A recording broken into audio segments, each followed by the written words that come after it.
1 in 8 Texans struggle with food insecurity. Coming up, how people in the Brazos Valley are working to change that. Plus, we speak exclusively with White House Press Secretary Jen Psaki about mask mandates and vaccines. And the remnants of Nicholas continue to spin here across the Texas border region with Louisiana, and that may not move too much over the next couple of days. In fact, we may see a few isolated thunderstorms by the weekend. Your 25 News starts right now. Connecting the Brazos Valley, this is KRHD News. Good evening and thanks for watching KRHD News at 6. I'm Hallie Jones. Texas is one of the leading states in the country for food insecurity, and it even impacts folks right here in the Brazos Valley. KRHD News reporter Rachel Espaillat speaks with organizations in the Brazos Valley about how they're helping to reduce those numbers. Traditional Mexican food isn't the only thing served at Casa Rodriguez in downtown Bryan. How's everything, guys? Y'all doing okay? You know, it's the right thing to do. It's, it gives them hope for humanity, it's just the right thing to do. Their food comes with an extra side of kindness. Once located near Twin City Mission, the family-run restaurant was known as a place where people in need can get a free hot meal. The tradition has carried on, so now word on the street, I've had a few come in here saying, hey, this is where we can come get a hot meal, and I'll come on in, sit down, we got you. A tradition Debbie Rodriguez's parents started when Casa Rodriguez first opened. Though community members are more likely to utilize other resources like the Brazos Church Pantry or the Brazos Valley Food Bank. There's always going to be a need for charitable food assistance. There's always going to be a need for children to be fed in schools. That need even more evident at the start of the pandemic as local food pantries saw more people using their resources. Last year we had a big bump. It was a significant number. The numbers have dropped this year, maybe because of the child tax credit checks. The need hasn't changed, but the pandemic may have motivated the federal government to step in and help. It's absolutely wonderful that people are getting what they need when they need it. It's nice to see that things that we advocate for, things that we know that can work, happen, and then they work. Because honestly, what that means is there's less families struggling and suffering and stressed out. Whether it's a food bank or a local restaurant serving a helping hand. Community and good food, yes. Everyone is better when the community works together. In Bryan, Rachel Espaillat, KRHD News. And according to feedingtexas.org, 1 in 8 Texans experience food insecurity, making up about 1.4 million Texas households. Texas is one of only 15 states with a higher number than the national average. 20% of Texas children experience hunger, and 11% of households with seniors experience food insecurity. The state of Texas has filed suit against 4 school districts in Central Texas over face masks. The state also threatened Caldwell ISD with a lawsuit, but the district withdrew their mandate shortly after. KRHD News in-depth reporter Nick Bradshaw sat down with White House Press Secretary Jen Psaki in an interview you won't see anywhere else. In an exclusive interview, White House Press Secretary Jen Psaki says President Joe Biden has the back of local superintendents. This after several school districts have been sued by the Texas Attorney General, to include 4 in Central Texas. And that means ensuring that if they're worried about having their pay docked or having repercussions, he's going to have their back. What is he doing to help the Texas superintendents? One, the Department of Education has already been in touch with superintendents from around the country.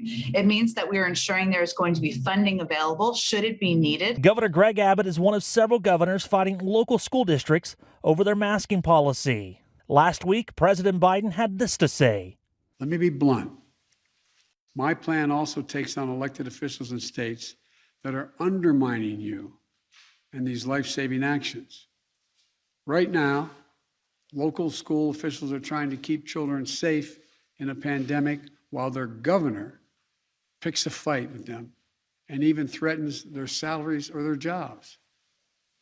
Talk about bullying in schools. If they'll not help, if these governors won't help us beat the pandemic, I'll use my power as president to get them out of the way. And was he specifically talking about Governor Abbott as one of the governors? Well, he's talking about any governor who doesn't abide by public health guidelines. And the president doesn't see this as a political thing. He sees this as his obligation to the American people, to kids, to parents, to protect them and make sure parents can send their kids to school and feel that they are safe there. Attorney General Ken Paxton has kept a running list of over 90 schools in Texas that he says, quote, are violating the law. Another hot topic at the moment, should you be required to take a vaccine? Back in December, President-elect Biden at the time was asked about mandates. No, I don't think it should be mandatory. I wouldn't demand to be mandatory. In December, the president said that vaccinations would not be mandatory. What changed his mind? A lot of things have changed over the past several months. One, vaccines became widely available across the country thanks to the work of this administration. And two, that as vaccines became widely available and were approved under a former Republican president, we didn't anticipate that 80 million people at this point in time still wouldn't be vaccinated. So that was a factor for us. The third piece is that obviously the rise of the Delta variant, which is incredibly transmissible, spread across the country. And what we know through data is that areas of the country or counties or communities where there are lower vaccination rates, there are higher hospitalization rates, including for children. Nick Bradshaw, 25 News. KRHD News did reach out to both Attorney General Ken Paxton and Governor Greg Abbott's offices for comment on our interview with the White House. We have yet to hear from them. To watch the full interview, go to our website, krhdnews.com. And a large number of states now have limited power when it comes to making decisions about public health. More than a dozen states have had legislators limit the power of public health officials to order mask mandates and quarantines. About the same number of states have passed laws that ban vaccine mandates or make it easier to get around vaccine requirements. Many of these same states have high hospitalization rates. The courts to stop enforcement of Texas's new law banning most abortions. The DOJ injunction says the law prevents women from exercising their constitutional rights. The filing also says the United States has the responsibility to ensure Texas cannot isolate itself from judicial review of constitutional violations. The case will likely end up in front of the Supreme Court. Meanwhile, House Speaker Nancy Pelosi says the U.S. House will vote on a reproductive rights bill. The bill, called the Women's Health Protection Act of 2021, would guarantee a pregnant woman's legal right to an abortion. The bill is in direct response to the restrictive abortion bill passed here in Texas earlier this month. Simone Biles, Aly Raisman, Michaela Maroney, and Maggie Nichols testifying in front of Congress today, telling senators in painful detail how they were sexually abused by former USA Gymnastics doctor Larry Nassar. The hearing comes in response to a July report by the Justice Department Inspector General. It found FBI agents failed to respond with the urgency required once they learned about the sexual abuse allegations, and that agents tried to cover up their mistakes. To be clear, I blame Larry Nassar. And I also blame an entire system that enabled and perpetrated his abuse.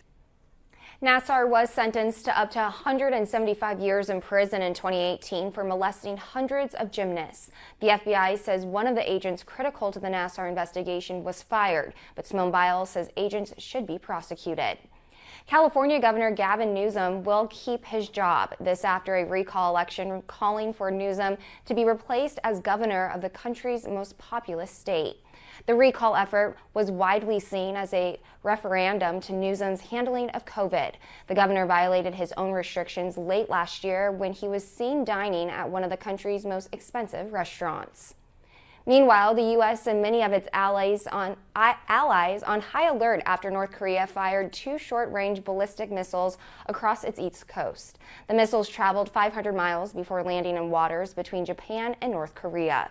The U.S. military says there is no immediate threat to U.S. personnel or allies in the region, but that the launch highlights the disabling impact of North Korea's illegal weapon program. Meanwhile, at the nation's capital, terms like continuing resolution, debt ceiling, and reconciliation can be a bit confusing.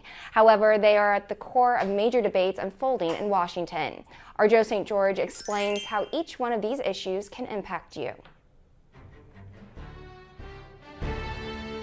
All these Washington phrases can get a bit confusing. Phrases like debt ceiling reconciliation, continuing resolution. But they are major policy discussions underway in our nation's capital that could impact your life. Let's start with the debt ceiling. What is the debt ceiling? Well, it's the legal limit on the total amount of federal debt the government can accrue. It currently stands at around $28.4 trillion. Secretary of Treasury Janet Yellen wrote last week to Congress that extraordinary measures are being taken right now to keep America's debt below that number. But she said she's running out of resources and needs it raised, stressing if Congress doesn't by the end of October, the United States of America would be unable to meet its obligations for the first time in our history. How would that impact you? Well, Social Security checks could be delayed, as could veteran benefits.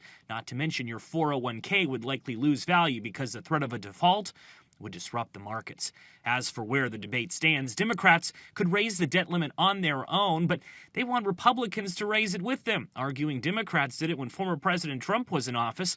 Republican leaders, though, have said they have no interest in contributing to any more Democratic spending.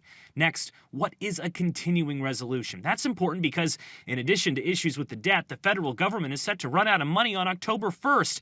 A continuing resolution is needed to keep the government running. If it doesn't happen, national parks could close for a bit, and federal workers could temporarily lose out on paychecks. Democrats, for the moment, appear poised to pass something to keep the government running, but that vote hasn't been scheduled yet. But we know what we have to do. All of this is happening as Democrats are trying to pass President Biden's multi-trillion-dollar spending bill through the reconciliation process, since it's generating no Republican support. What is reconciliation? Well, it allows for spending bills to pass by a simple majority vote in the Senate and not the usual 60 votes that are needed to break a filibuster. With all of these issues taking place at really the exact same time, a big question is whether Congress can get it all done or not. For that answer, well, stay tuned.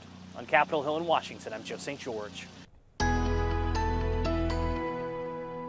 And back here in the Brazos Valley, some multi-million-dollar improvements are being made to Easterwood Airport, a sign of the airport's continual growth. KRHD reporter Rebecca Fiedler takes us out onto the runway. Easterwood Airport will be receiving a $6 million grant from the Federal Aviation Administration to make improvements for safety and efficiency to the general aviation ramp. The improvements to Taxiway Alpha are expected to begin in January, creating better space for the movement of large aircraft. Security Director Ryan Clements says the airport typically receives grants of varying sizes on an annual basis. While this one may not be directly noticed by customers, it plays an important role in supporting airport staff. And the number one goal of this project is safety. Safety for the ground crew on that side of the airfield and safety for the pilots that use the airport. The population of Brazos County has increased by 12% since 2016, according to the Texas A&M University system. Clements says the future is looking bright for the airport and that Easterwood is continually in talks with major airlines. The more customers Easterwood attracts, the more a company might take interest in adding flights and planes. Reporting in College Station, Rebecca Fiedler, KRHD News. Coming up, a cost of living adjustment on the way for Social Security recipients. We'll explain. But first, consumer reporter John Matterish joins us to talk about a scam affecting college students. Your KRHD News returns after the break. Well, as colleges welcome students back this month, a new report finds that scammers are preying on the younger generations more than ever before. John Matterish explains what to watch out for so you don't waste your money. College students are now back in school for the fall semester, and scam artists are now back at work too, targeting those students for a quick buck. Talk with college students, and almost everyone knows a relative who was scammed. Grandma got hit with the telemarketer. Almost fell for the Nigerian prince stories. It used to be that grandma and grandpa were the prime target for scammers through their landline or maybe even the mail. But nowadays, thanks to social media and the desire to find things online at a discount, young people are being targeted more and more. A new study from Social Catfish, an anti-fraud site, finds that Gen Zers, people under age 21, are falling for more scams than some older generations. These students are not surprised. Well, I know I've definitely had people like try to get my card information and things like that. I think like stuff like insurance. The scams luring the most young victims, the report says. fake job offers that require money for tests or background checks, social influencer scams, phony Instagram or TikTok accounts where the so-called celebrity asks for money, and online shopping scams offering discount prom dresses or electronics that take money and don't deliver. They took like 200 more out of my account than they were supposed to. The report says young people are more internet savvy, but also more trusting than grandma of what their friends share on Instagram, TikTok, and Snapchat. Have teenagers tell them to never trust someone they met online who they haven't met in person. As always, don't waste your money. I'm John Matteries, 25 News. The Social Security Administration set to update its cost of living adjustment next month. The Senior Citizens League estimates that the increase will likely be around 6 to 6.1%. This is despite the inflation we've seen during the pandemic. Experts say high gas prices are what could push the cost of living to the higher part of the spectrum. And Hurricane Ida may be gone, but the remnants of the storm are affecting vehicle supply around the country. Inventory was already tight before the hurricane hit, but some of those living in the path of Ida lost their car to the storm and are now looking for a new one. Experts at J.D. Power say used car prices usually go up 2 or 3 months after a major storm when there's a normal level of inventory. The IRS is distributing its third child tax credit payment today. Most parents will receive up to $300 for each child 6 years old or younger, and $250 for each child between 6 and 17 years old. After that, the IRS will have 3 more monthly payments to send out this year. Then the benefit ends unless Congress extends it. Now let's get a check of the weather with First Alert Chief Meteorologist Matt Himes. And we are looking at some clouds here across the area, but no showers today as the air mass has dried out quite a bit on the backside of Nicholas, or what's left of Nicholas, as it spins off to the east. And you can see some of those clouds across our region, and they have been a little bit thicker earlier today, but now starting to break out to a little bit of sunshine. And that's why we're seeing temperatures steadily warm up across our area. And to the west, there's a lot of dry air, but as we head to the east, this is where the showers and a few thunderstorms continue across Louisiana. It looks like the bulk of the heaviest of the rain has moved into the Florida Panhandle, over into Mississippi and Alabama as well, and parts of Georgia. Then, as we take a look a little closer, that little spin, it just sits here right near Lake Charles, and it may not move too fast. And in fact, it may just kind of meander around over the next several days. Could bring us another chance for an isolated storm as we head toward the weekend. But until then, I just think we'll have a few clouds around for tonight going into tomorrow morning. And we're basically going to call it partly cloudy here by Thursday at 5 o'clock, going on into Friday as well. Can't rule out an isolated storm on Friday. I think our rain chances are 20% or less. Farther east you are, the better chance of some isolated showers that you will have as we move into Friday. But until then, it's not going to be too bad out there. Temperatures in the upper 60s and low 70s tonight. Should make it in the upper 80s and low 90s tomorrow. Coolest conditions across the east, where the clouds will be a little thicker, and then a few low 90s as you head back toward Hearn and Rockdale. We'll go about 89, 90 degrees for Bryan College Station. And checking out your forecast, those temperatures going to hang out into the lower 90s here Thursday, Friday into Saturday and Sunday. And we will have some isolated storm chances starting up Friday going into Monday. Then as we get into late Tuesday and Wednesday of next week, looks like a cold front may try to make a run at us here. And it's not really going to be too cold behind it, but it may bring a chance for scattered showers and storms and drop those temperatures from the 90s back into the 80s. And today marks the start of Hispanic Heritage Month. The celebration recognizes the culture, history, contributions, and accomplishments of Hispanic Americans. And for the next 4 weeks, we will be sharing stories focused on our Hispanic communities. Gina Arevalo tells us how a movement among Hispanic parents is pushing back against cultural norms.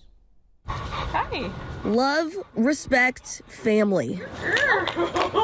3 values that run deep across generations in Hispanic culture. There is a 4th piece to that culture, some might say also runs deep, something known as a flip-flop. For many Hispanics, the flip-flop, or la chancla as it's known in Spanish, is a symbol of discipline, a shoe used to maintain structure and order in the family. Act right or get la chancla. They didn't do it often, but the threat of physical harm to my body was there at times if I didn't act within, the way that they expected. For mom Danelia Arechiga, she says La Chancla is a symbol of oppression. I love my parents, but there's a lot of times that I felt fearful of them because I just wasn't sure how they would react or what they would do. Though it's often seen as a source of humor, Arechiga is doing her part to end chancla culture for good. At the end of the day, that's essentially what we're teaching them through our actions is like people that love you can hurt you. Now she's part of a movement to change the way Hispanic families raise their children. And the first step is ending chancla culture. That's actually good practice. Leslie Priscilla is the woman behind the End Chancla Culture movement. She founded Latinx Parenting, a bilingual organization rooted in children's rights and rethinking parenting in Hispanic culture. It's not just about how we hit them physically, but it's also how we hit them mentally, by shaming them, by talking down to them. Priscilla says this kind of physical discipline, no matter the child's race, causes significant harm to a child's emotional development. Our children grow up thinking that respect equals obedience, when respect is just something that we need to be demonstrating and something that we need to be modeling. But in our culture, it's very hard to get that message across to our elders especially. She says it's time for a cultural shift, similar to how some parents have eliminated spanking. The Ending Chancla Culture movement kind of invites us to look deeper at, is this actually our parenting practices, or is this something that we inherited? Ending the cycle hasn't always been easy. It takes a lot more energy and time. It takes patience and it takes compassion. So sweet. But it's an investment Priscilla says will pave the way for a new path in Hispanic culture. This movement is important because we are literally raising our future ancestors. And one that's already reaping the benefits. We are building a connection that I don't think I've ever had with my parents. In Los Angeles, I'm Gina Arevalo. We're becoming more aware of certain mental health issues during the pandemic. Mental Health America found that children ages 11 to 17 are having the highest rates of severe depression of any age group. 91% are showing moderate to severe forms of depression. 51% reported having thoughts of suicide most days of the past 2 weeks. This group collects the data from people who are coming to their website to screen themselves. So they've obviously come because they're concerned about themselves and they're having difficult emotions or an experience that they don't understand. So they will be guided to resources to access maybe a community mental health clinic, a Mental Health America affiliate somewhere in their area, or offered other tips to find support in peer programs or online supports that they can read or join from the screening experience. Mental Health America also asks youth what they're looking for when they take these screenings. For most, it's just education. Schools can play a critical role. Taking a public health approach, educating just as we do on other health topics that we think are really important for youth. We know from evidence that this and research in the past that this reduces thoughts of suicide and reduces the number of suicide attempts among youth. Another critical element to breaking stigma, they say, and helping youth with their mental health is including them in the conversation. They know what experiences they're having. They're the best experts to talk about the solutions that they need that are culturally relevant for them, that involve them in designing the solutions for what they need. It's very empowering for the student community, and peer supports are enormously effective in supporting youth in crisis. Mental Health America gave their employees last week off for their own mental health. The website for the group's online mental health assessment is right here on your screen. It is available for anyone of any age experiencing issues ranging from PTSD to eating disorders. TikTok is taking steps to improve the mental health of its users. When a person types in terms like suicide or eating disorders, the search results will now show local support organizations and the crisis text line. TikTok says it also plans to promote videos from creators who share their mental health stories and offer advice on how to talk to loved ones. Now, the number for the National Suicide Prevention Lifeline is 1-800-273-8255. First of their kind restrictions on a well-known recycling symbol could be coming soon. The impact that this could have on what gets recycled across the entire country. Hotels continue to take a hit amid the pandemic. A new report out by an industry group shows that hotels could lose $59 billion in business travel revenue this year. You compare that to last year when they lost $49 billion in similar earnings. Now, if you're looking to buy a used car, there is some relief. Edmunds says that prices for used vehicles are starting to go down. Prices dipped 1% last month. An experiment by one group of students is helping their college better protect their classrooms against coronavirus. How their model for testing airflow could have an impact at other schools. The Rangers and Astros taking to the Diamond tonight for Game 3 of a 4-game series. WTAW's Zach Taylor joins us now with sports. Here's your 25 sports update with WTAW Zach Taylor. Hey KRHD viewers, Texas A&M volleyball continued its hot streak last night, sweeping past Texas State and San Marcos. Morgan Christian led the way for the Maroon and White, notching 14 kills on the evening. She and the ladies have now won 6 in a row and improved to 7-2 on the year.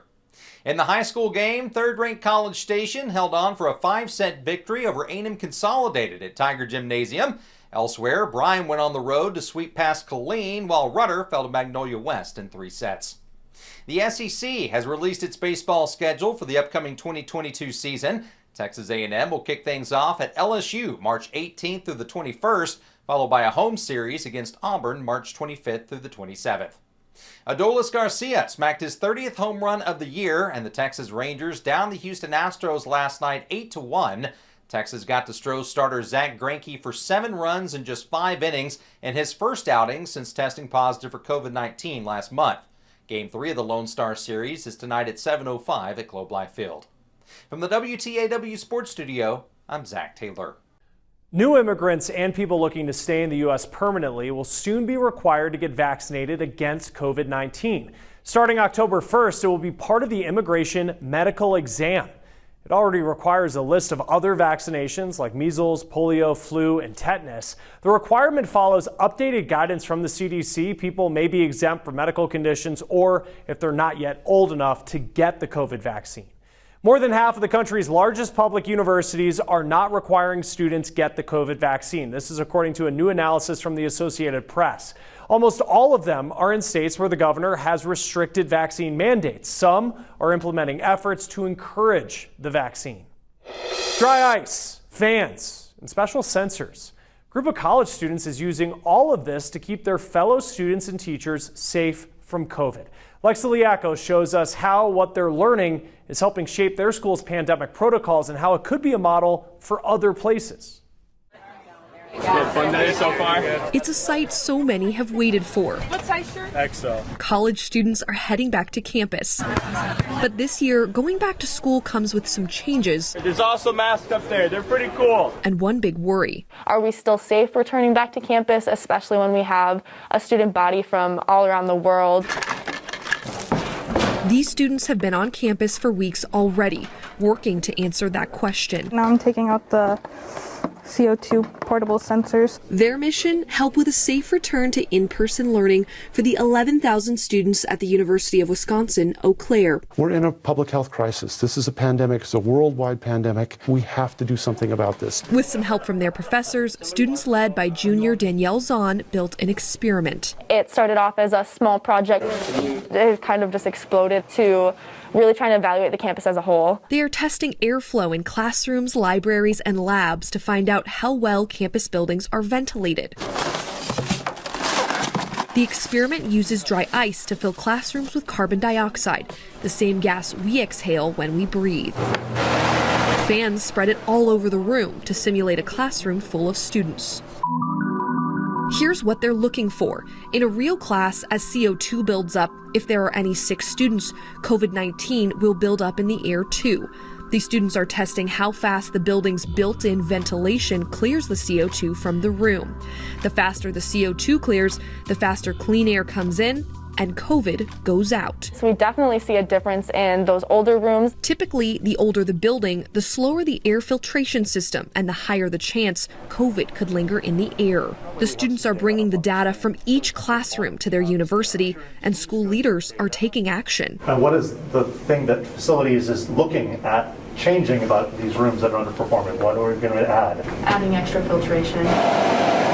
These freestanding air filters are being delivered to classrooms that need it, based on the data from the students. This research alone shows that the school is putting in effort to make sure that we're safe coming back. For students to be able to see this actually happen in action and in an incredibly short period of time, over a period of weeks, to see their data affecting decision making at the university, that's very exciting because it doesn't always happen. But the most exciting part is the chance to help outside their own school. I definitely think that this is something other schools can replicate. There's the potential for high schools even to take this on, maybe even middle schools. The experiment is one piece of a bigger picture Danielle and her team sees. Public health students do feel that kind of duty. You want the safety of the people you care about. So why isn't your entire community someone that you want to care about and help with? It could be tremendous potential for good in the country and around the world. And good can start with a bowl of dry ice and the hope for change that sometimes only comes from those still learning. This is what I want to do. This is something that I can enjoy and still help people in the community. It's that incredible transition between being scared to go to school and being proud to go to school. I'm Alexa Liaco reporting. All right, Alexa, thank you. Now, small businesses are already getting warnings from their suppliers with Christmas more than 3 months away. They're simply saying, we are not going to be able to supply the books you need, period. When they are saying that you need to start your holiday purchases to make sure you're actually getting what you want.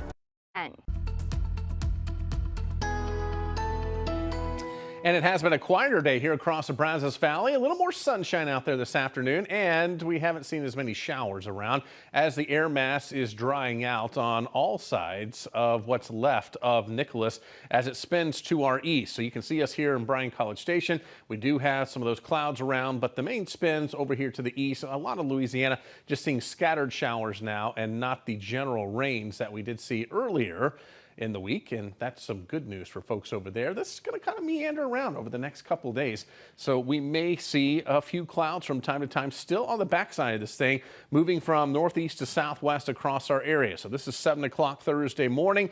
Going into the afternoon, partly cloudy skies. I really don't see much in the way of rain on Thursday. Friday, I don't see too much as well. We'll continue with partly cloudy skies across the area, but I can't rule out an isolated shower or storm, especially the farther east you are into Grimes County and Madison County. But I think most of us probably not going to see too much, and we still have some isolated storm chances on into the weekend as well. So tonight, temperatures will be in the upper 60s and low 70s for us. Then tomorrow, highs into the mid to upper 80s east, getting into the upper 80s and lower 90s the farther west you are.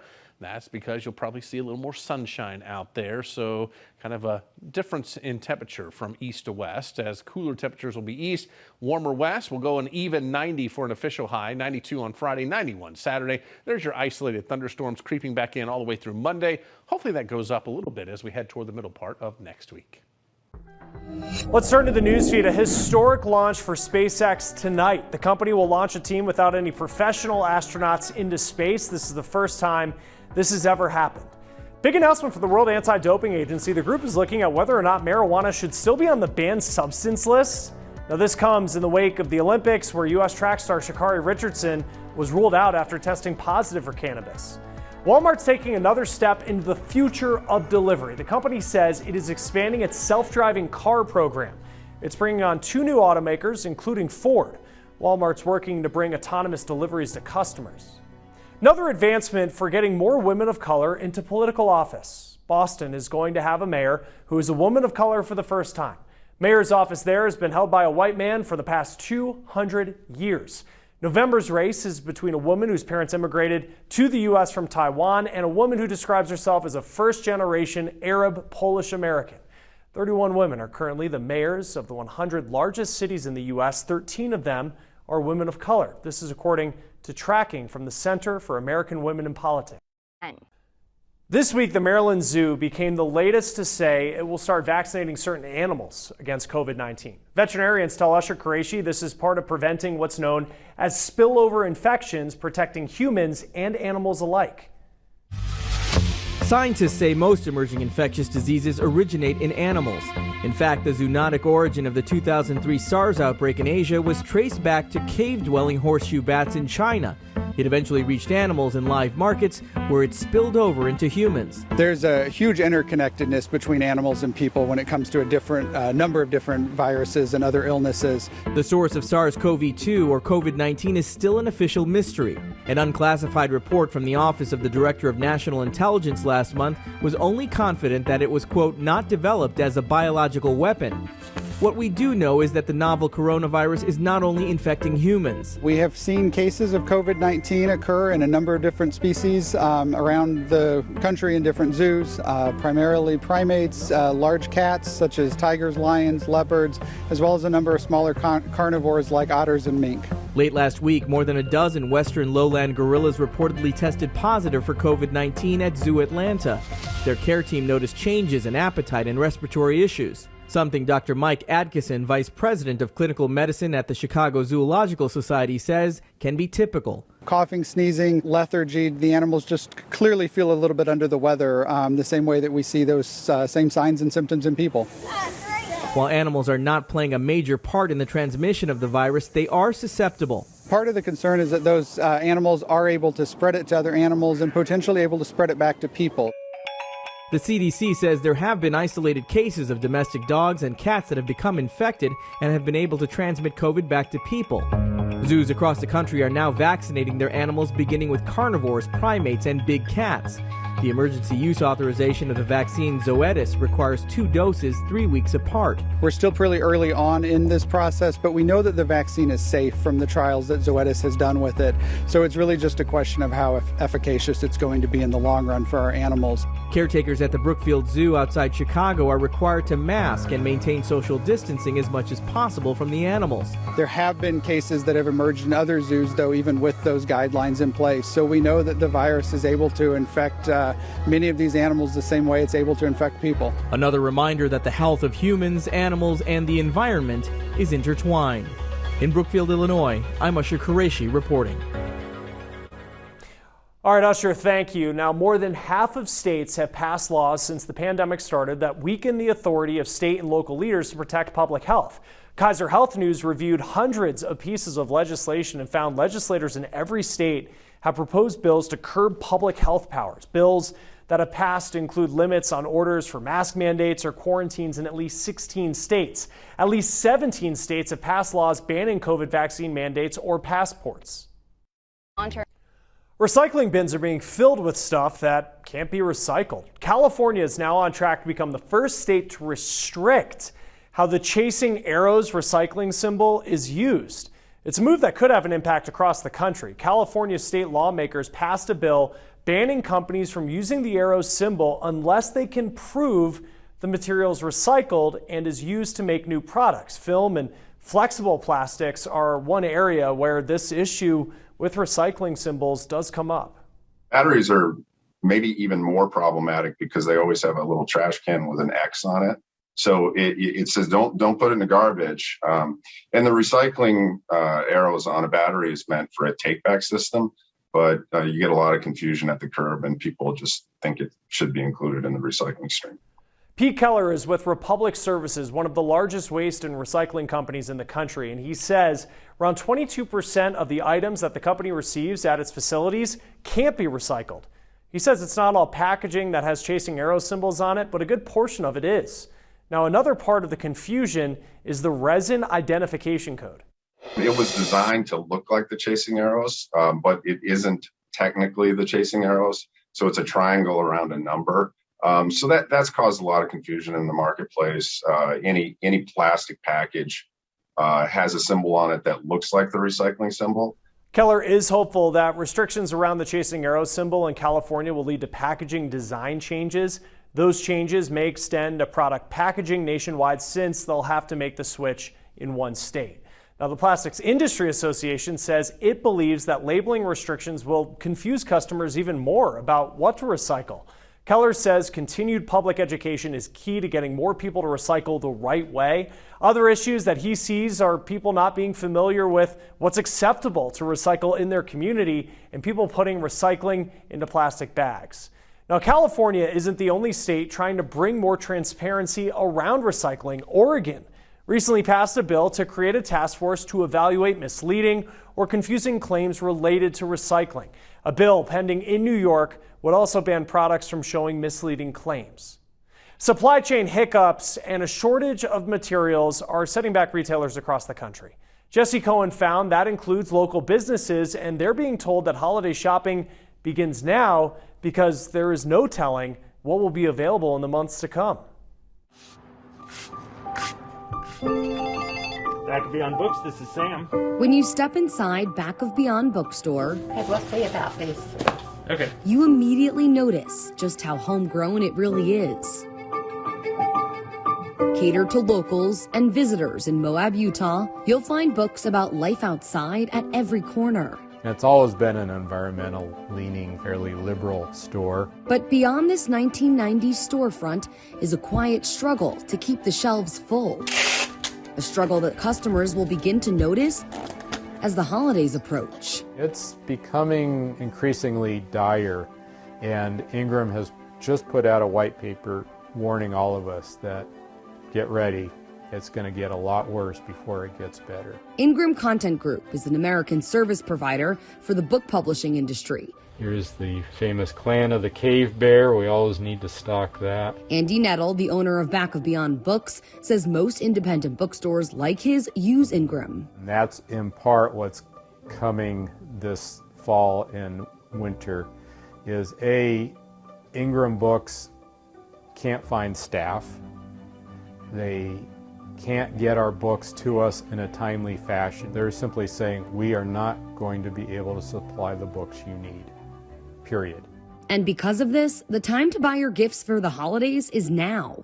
Cindy Rayton, the president of sales at Bookazine, says the supply chain problem is severe. The majority of the printing for color books is done outside the U.S. And in a lot of countries, whenever there's a COVID outbreak, things have to be shut down. These issues may have a bigger effect on Back of Beyond Bookstore than Andy would like, but after 2 years, he says his business can handle this. It's worrisome, and I hate not being able to put a book in a customer's hand, but I think we'll be okay. I'm Jesse Cohen reporting. Thanks for joining us for KRHD News at 6. Be sure to tune in to our next broadcast at 10. I'll see you then.